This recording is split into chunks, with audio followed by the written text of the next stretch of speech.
Hello again, MTP number 76, and this comes from Henry. I don't know where you live, Henry, but he says, could you address narrowing in one of our MTPs?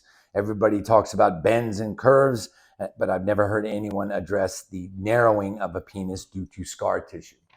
This is a topic that we all sort of have to focus upon because every single implant patient complains about loss of length and girth, and it doesn't occur because of the penile implant. We've told you this a million times. It occurs because of erectile dysfunction. So how do you address the loss of circumference?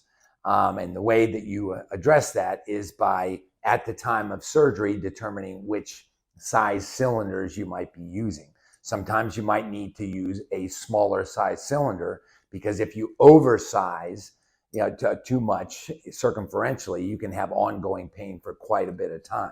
I do have patients where when I counsel them, I say, look, we can push the limits of your tissues by putting in wider implants, but understand that you will have a longer period of pain during that rehabilitation period where the cylinders are opening it up.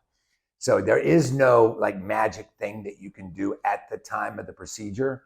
You have to determine what size cylinder that penis can take, and then you let the implant do the work for you down the road. And hopefully your implanter can talk to you about the different properties of the available companies and their cylinders and what can really expand those tissues. But you don't want to oversize either, because that can lead to significant pain issues for the most part, and other things that can be detrimental to your outcome. So if you go to a dedicated center, which I'm always saying, they should have in their fund of knowledge the ability to talk to you about expanding your tissues down the road. There is no magic bullet, but an implant will get you there.